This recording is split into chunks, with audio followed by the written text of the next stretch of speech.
ایرانی supreme leader سید علی خامنائی نے اپنے ایک بیان میں اس بات پر زور دیا ہے کہ وہ مسلم ممالک میں جاری مداخلت کو مزید کم نہیں کریں گے۔ تفصیلات کے مطابق اپنے حالیہ ٹیلی ویژن بیان میں علی خامنائی نے کہا ہے کہ خطے کے ممالک میں ان کا ملک اپنے اثر رسوخ میں کسی قدر کمی لانے اور ایران نواز دہشت گردوں کی معاونت ختم کرنے کا بالکل ارادہ نہیں رکھتا۔ اپنے بیان میں علی خامنائی نے عرب نوجوانوں پر زور دیا ہے کہ عرب خطے میں ایران کی طرف سے جاری شورش کا حصہ بن کر اپنے اپنے ممالک کی تباہی میں ایران نواز دہشت گردوں کا دست و بازو بنے۔ یاد رہے کہ مشرقی وسطی کے بیشتر ممالک ایرانی مداخلت کی وجہ سے تباہی کا شکار ہیں۔ شام، عراق، یمن، لبنان اور افریقی ممالک سمیت کئی مسلم ممالک ایرانی مداخلت کی وجہ سے سخت شورش اور انسانی المیے کا شکار ہیں۔ روس اور امریکہ کی سرپرستی میں عراق اور شام میں تباہی مچانے اور اپنا اثر رسوخ قائم کرنے کے ساتھ ساتھ لبنان اور یمن بھی ایران نواز دہشت گردوں کے نشانے پر ہیں،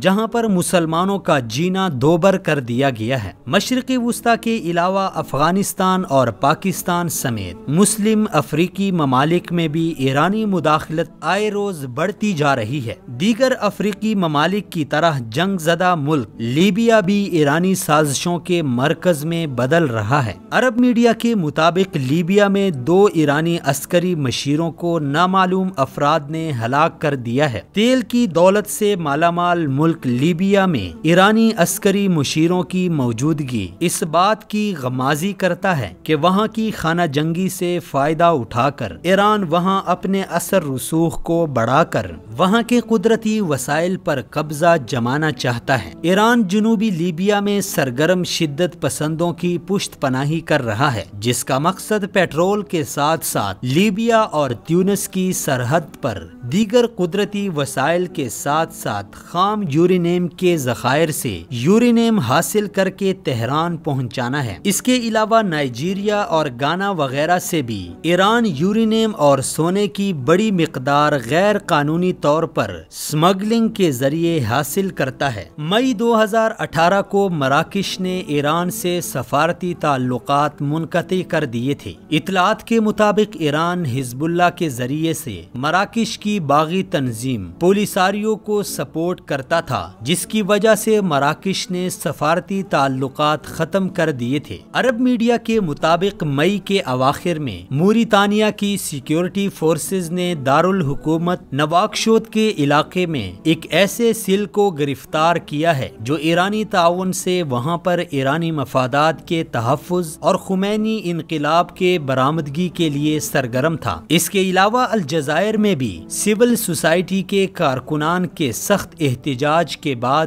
حکومت نے ایرانی سفارت خانے میں تعینات انٹیلیجنس افسر کو ملک بدر کر دیا ہے۔ سفارت خانے میں تعینات انٹیلیجنس افسر امیر موسوی پر الزام تھا کہ وہ الجزائر میں اپنا نظریہ پھیلانے اور ایران نواز دہشت گردوں کی نیٹ ورکنگ میں مصروف ہے۔ موسوی پر یہ الزام بھی تھا کہ وہ مراکش کی باغی تنظیم پولیساریو اور حزب اللہ کے دہشت گردوں میں رابطہ کار کے فرائض سر انجام دے رہا ہے۔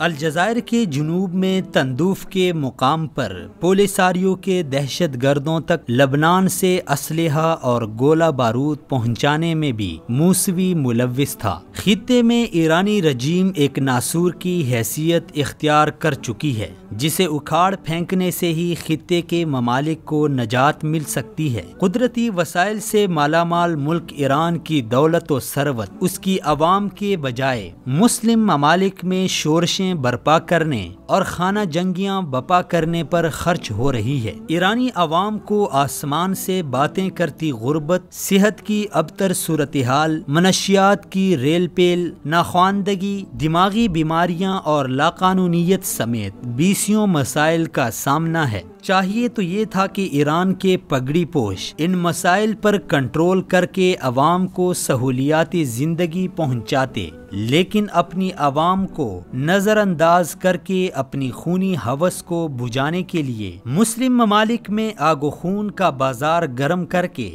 شیطانی منصوبوں کو عملی جامہ پہنا رہے ہیں۔